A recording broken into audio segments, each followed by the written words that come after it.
Welcome back to another session of Alcoholics Anonymous. In today's session, a drunk man is doing a random walk on a cliff. Follow my 12-step program and you might just find a solution. Step 1. Admit that you have a problem. So the problem formulation is as follows. A drunk man is standing near the edge of a cliff. For every step he takes, he moves away from the edge with probability p and towards the edge with probability 1 minus p. What are the chances of him tumbling off the cliff?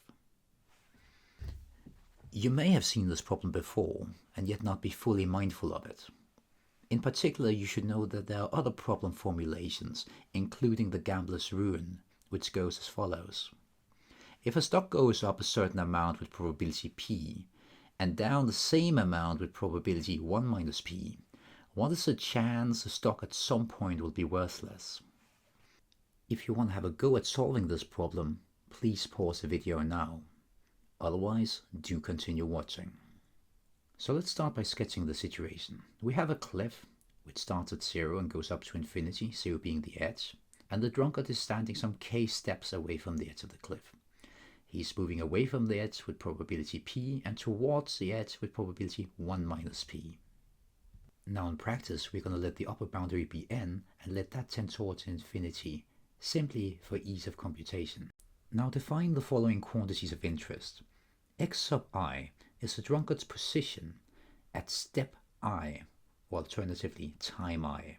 Meanwhile, A sub n sub k is the probability that the drunkard is absorbed at 0 before n, given that the drunkard starts his position at k. With this in mind, we can write down the dynamics of the drunkard, and we're going to be using the law of total probability with recursion. This is straightforward. In particular, A sub k is going to be 1 minus p into A sub k minus 1 plus p into A sub k plus 1. You can see this by noting that with probability 1 minus p, the drunkard takes a step towards the edge, and his new absorption probability is just going to be as though he started from that new point. Meanwhile, with probability p, he takes a step away from the edge, and again his new absorption probability is just going to be as though he started from that new point. So this is a recurrence relation, and we may easily specify its boundaries. In particular, as the drunkard steps over the edge, he is obviously being absorbed with probability 1.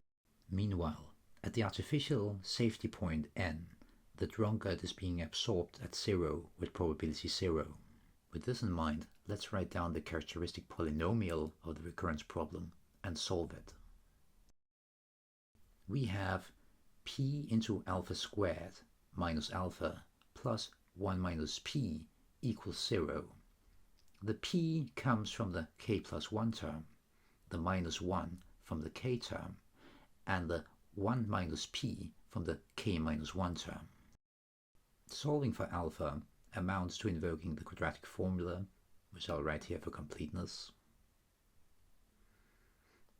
That's just 1 plus minus square root of 1 minus 4p into 1 minus p over 2p.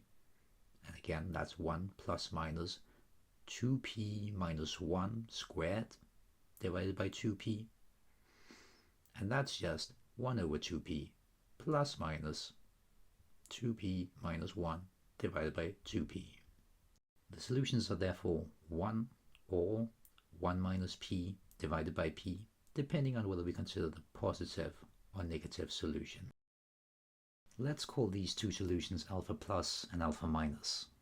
Then the general solution to the recurrence problem, A sub k, is going to be a constant into alpha plus to the power of k plus another constant, alpha minus to the power of k, where the c's can be determined using the boundary condition. At the lower boundary, k equals 0, this amounts to c1 plus c2 equals 1. Meanwhile, at the upper boundary, k equals n, we have c1 plus c2 into alpha minus raised to the power of n equals 0.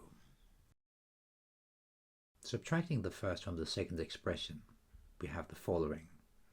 c2 into alpha minus to the power of n minus 1 equals minus 1, Rearranging this, we have C2 equals minus 1 divided by alpha minus to the power of n minus 1. Plugging this back into equation 1 above, we find that C1 equals 1 plus 1 over alpha minus to the power of n minus 1, which is just alpha minus to the power of n divided by alpha minus to the power of n minus 1. Altogether, the solution to the recurrence relation is therefore a sub k equals 1 divided by alpha minus to the power of n minus 1, and in the parentheses, alpha minus to the power of n minus alpha minus to the power of k. To proceed, let's consider the graph of alpha minus, which is 1 minus p divided by p. Well, it's going to be a monotonically decreasing function between 0 and 1, infinite when p equals 0, and 0 when p equals 1, and equal to 1 when p equals a half. So something along the following lines.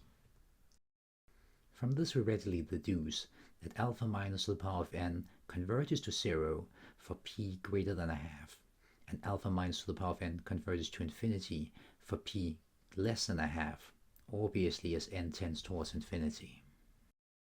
Now recall the solution we found before.